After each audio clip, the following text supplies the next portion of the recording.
من الشیطان الرجیم بسم اللہ الرحمن الرحیم۔ اللہ کے نبی صلی اللہ علیہ وسلم کے صحابہ کرام میں سے حضرت سیدنا صدیق اکبر رضی اللہ تعالیٰ عنہ پہلے خلیفہ بھی ہیں، اور آپ کی فضیلت بھی تمام صحابہ کرام رضوان اللہ تعالیٰ علیہ مجمعین، بلکہ انبیاء کرام علیہ الصلاۃ والسلام کے بعد جو افضل انسان ہے وہ حضرت سیدنا صدیق اکبر رضی اللہ تعالیٰ عنہ ہیں۔ اور حضرت سیدنا صدیق اکبر رضی اللہ تعالیٰ عنہ، آپ کو کسی بھی شعبے میں آپ لے لیں،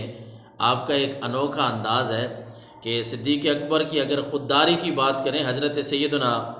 ابو ملیکہ رضی اللہ تعالیٰ عنہ سے روایت ہے کہ حضرت سیدنا صدیق اکبر رضی اللہ تعالیٰ عنہ کے ہاتھ سے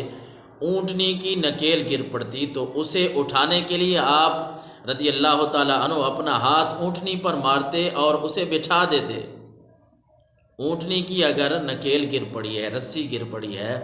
تو آپ اس کو بٹھا دیتے، اور آپ رضی اللہ تعالیٰ عنہ کے رفقا عرض کرتے کہ حضور آپ رضی اللہ تعالیٰ عنہ نے ہمیں حکم دیا ہوتا، ہم یہ اٹھا کر پیش خدمت کر دیتے۔ تو آپ رضی اللہ تعالیٰ عنہ یعنی حضرت سیدنا صدیق اکبر فرماتے، ان حبیبی رسول اللہ صلی اللہ علیہ وسلم امرنی ان لا اسأل الناس شیئا، میرے پیارے حبیب صلی اللہ علیہ وسلم نے مجھے حکم دیا تھا کہ میں کسی سے سوال نہ کروں۔ خودداری اتنی تھی، اور رسول اللہ صلی اللہ علیہ وسلم کے فرمان کی پاسداری اتنی تھی کہ یہ کوئی یعنی ہمارے حساب سے یا عام ہم جب مسلمان سوچتے ہیں تو کوئی معمولی سی بات ہے، لیکن عشق رسول میں ڈوب کر اگر یہ بات سوچیں کہ ایک صحابی اور خلیفہ اول، خلیفہ بلا فصل جو ہیں، ان کی اگر اونٹنی کی نکیل، ان کی اونٹنی کی مہار، رسی گر جاتی ہے، وہ خود اٹھاتے ہیں، اور جب صحابہ کرام دوسرے ساتھی رفقا یہ عرض کرتے ہیں کہ آپ ہمیں حکم دیتے ہم اٹھا دیتے، تو آپ آگے سے اپنے حبیب صلی اللہ علیہ وسلم کی حدیث مبارکہ سناتے کہ میرے آقا علیہ الصلاۃ والسلام نے خود یہ فرمایا کہ کسی سے سوال نہیں کرنا۔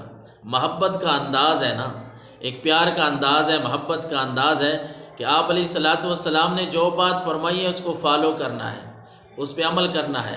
خلیفہ ہونے کے باوجود بھی آپ کی خودداری کا عالم یہ ہے کہ آپ رضی اللہ تعالیٰ عنہ کی سب سے بڑی خودداری یہ ہے کہ جب آپ رضی اللہ تعالیٰ عنہ منصب خلافت پر جلوہ افروز ہوئے نا، تو بیت المال سے اپنے لیے کوئی وظیفہ مقرر کرنے کی بجائے آپ نے تجارت کو ترجیح دی، اپنا کام کرنا ہے۔ وہ ایک روایت میں منقول ہے، سن رہا تھا کہ اللہ کے نبی صلی اللہ علیہ وسلم کے خلفاء کا، آپ کے جو خلفائے راشدین تھے، ان کا اتنے تک احتیاط تھی اور اتنے وہ خوددار تھے اور اتنے دین اسلام کی پاسداری کرنے والے، اللہ اور اس کے نبی صلی اللہ علیہ وسلم کی اطاعت کرنے والے، کہ حضرت سیدنا عمر فاروق رضی اللہ تعالیٰ عنہ، ویسے ضمناً یہ بات عرض کر رہا ہوں کہ آپ کے پاس سیدنا علی المرتضیٰ شیر خدا رضی اللہ تعالیٰ عنہ تشریف لائے، تو آپ کسی کام میں، کسی سرکاری کام میں آپ محو تھے، رات کا ٹائم تھا اور دیا روشن تھا، دیا جل رہا تھا، تو حضرت علی المرتضیٰ شیر خدا رضی اللہ تعالیٰ عنہ آئے، تو حضرت عمر فاروق رضی اللہ تعالیٰ عنہ نے وہ دیا جو ہے وہ بجھا دیا۔ حضرت عمر فاروق رضی اللہ تعالیٰ عنہ نے وہ دیا بجھا دیا، اور ساتھ ایک اور چراغ، ایک دیا پڑا تھا، اس کو روشن کر دیا۔ حضرت علی المرتضیٰ شیر خدا رضی اللہ تعالیٰ عنہ نے فرمایا کہ حضور یہ کیا بات ہوئی، ایک دیا ایک چل رہا تھا، ایک روشنی کا انتظام تھا، آپ نے اس کو بند کر دیا اور دوسرا جلا دیا۔ تو حضرت عمر فاروق رضی اللہ تعالیٰ عنہ نے جواب دیا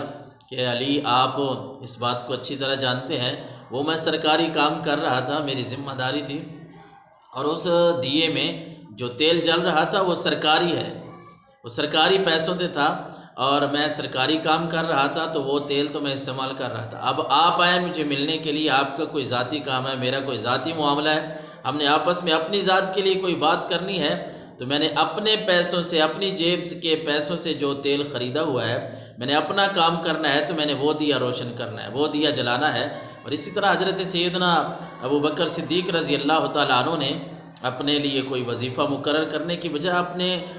تجارت کو ترجیح دی اور بازار کی طرف چل پڑے، لیکن حضرت سیدنا عمر فاروق رضی اللہ تعالیٰ عنہ نے آپ رضی اللہ تعالیٰ عنہ کو اس بات پہ راضی کیا اور مشورہ دیا کہ حضور آپ بیت المال سے اپنا وظیفہ مقرر فرمائیں اور پھر آپ تسلی سے یہ کام کریں۔ یعنی ان کے ان جیسا بننا وہ تو بڑی دور کی بات ہے، لیکن ان کی ایسی مثالیں وہ ہمارے لیے مشعل راہ ہیں۔ ہم ایسی باتوں پہ عمل کر کے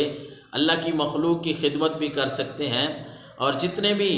کوئی کسی بھی شعبے کے ساتھ تعلق رکھتا ہو، اس میں یہ نہیں ہے کہ میں علماء کی بات کر رہا ہوں یا فقراء کی بات کر رہا ہوں یا امراء کی بات کر رہا ہوں، نہیں، ایسی کوئی بات نہیں ہے، بلکہ ہر بندے کی ضرورت ہے، اس کے مطابق ہم چل رہے ہیں۔ اچھا نظام ہر بندے کا ہوتا ہے، ہر آدمی اپنی استطاعت کے مطابق دین اسلام کی خدمت کرتا ہے، لیکن خلفائے راشدین اور خصوصاً حضرت سیدنا ابوبکر صدیق رضی اللہ تعالی عنہ یا حضرت عمر فاروق کی جس طرح ہم نے مثال پڑھی ہے، یہ وہ مثالیں ہیں جو دین اسلام میں بہت کم ایسے لوگوں کی مثالیں ملتی ہیں۔ اور پھر حضرت سیدنا ابو ہریرہ رضی اللہ تعالیٰ عنہ سے روایت ہے کہ بارگاہ رسالت میں سیدنا جبریل امین سرکار دو عالم صلی اللہ علیہ وسلم کی بارگاہ میں آئے اور عرض کیا کہ اس رب کی قسم جس نے آپ کو مبعوث فرمایا ہے، اس رب کی قسم جس نے آپ کو مبعوث فرمایا ہے، سیدنا ابوبکر صدیق رضی اللہ تعالیٰ عنہ زمین کی نسبت آسمانوں میں زیادہ مشہور ہیں، اور آسمانوں میں ان کا نام حلیم ہے، بردبار، برداشت کرنے والا۔ آسمانوں میں اللہ کے نبی صلی اللہ علیہ وسلم کو جبریل امین آ کے عرض کرتے ہیں، حضور آپ کے جو مشیر خاص ہیں حضرت ابوبکر صدیق، ان کا نام زمینوں سے زیادہ آسمانوں میں مشہور ہے۔ مطلب یہ ہے کہ جو بندہ اللہ اور اس کے رسول کی اطاعت میں اس حد تک اگر گیا ہے نا، تو پھر اللہ تبارک و تعالیٰ نے ایسے بندے کی اہمیت آسمانوں میں بھی بیان کی ہے۔ حضرت سیدنا عقبہ بن حارث رضی اللہ تعالیٰ عنہ سے روایت ہے کہ ایک بار حضرت سیدنا صدیق اکبر رضی اللہ تعالیٰ عنہ، آپ کا اہل بیت کے ساتھ کتنا وفاداری تھی، کتنی محبت تھی، اس بات سے آپ اندازہ لگائیں کہ آپ نے نماز عصر پڑھی، حضرت سیدنا صدیق اکبر نے باہر نکلے اور ساتھ آپ کے مولا علی تھے شیر خدا رضی اللہ تعالیٰ عنہ، تو آپ رضی اللہ تعالیٰ عنہ حضرت سیدنا حسن کے پاس سے گزرے، یعنی حضرت ابوبکر صدیق حضرت حسن رضی اللہ تعالیٰ عنہ کے پاس سے گزرے۔ اس وقت آپ بچوں کے ساتھ کھیل رہے تھے، حضرت امام حسن، تو آپ رضی اللہ تعالیٰ عنہ نے یعنی حضرت سیدنا صدیق اکبر نے حضرت امام حسن کو بڑی شفقت سے اٹھایا اور اپنے کندھوں پہ سوار کر لیا، اپنے گردن پہ سوار کر لیا، اور فرمایا مجھے میرے والد کی قسم، مجھے میرے والد کی قسم ہے، اے حسن آپ میرے محبوب صلی اللہ علیہ وسلم، میرے حبیب صلی اللہ علیہ وسلم کے مشابہ ہیں، اپنے والد حضرت علی المرتضیٰ شیر خدا سے مشابہ نہیں ہیں، آپ میرے محبوب صلی اللہ علیہ وسلم کے مشابہ۔ پیار بھری بات تھی، تو ساتھ چونکہ حضرت علی المرتضیٰ شیر خدا بھی آ رہے تھے اور وہ بھی سن رہے تھے، تو حضرت سیدنا صدیق اکبر امام حسن کو فرما رہے ہیں کہ بیٹے، آئے میرے بچے، آپ میرے آقا علیہ الصلاۃ والسلام یعنی اپنے نانا کے آپ زیادہ مشابہ ہیں۔ حضرت علی المرتضیٰ شیر خدا رضی اللہ تعالیٰ عنہ نے جب یہ بات سنی تو آپ مسکرا دیے۔ یہ پیار بھری باتیں ہوتی تھیں صحابہ کرام اہل بیت کے ساتھ، صحابہ کرام آپس میں وہ شیر و شکر تھے، ان کا آپس میں بڑا پیار اور محبت تھا، اور یہی پیار اور محبت جو ہے، اسی پیار اور محبت کا یہ اثر ہے کہ پھر اللہ تبارک و تعالیٰ نے سارے صحابہ کرام رضوان اللہ تعالیٰ علیہ مجمعین کو رضی اللہ تعالیٰ عنہ، قرآن مجید میں فرمایا اللہ ان سے راضی، اللہ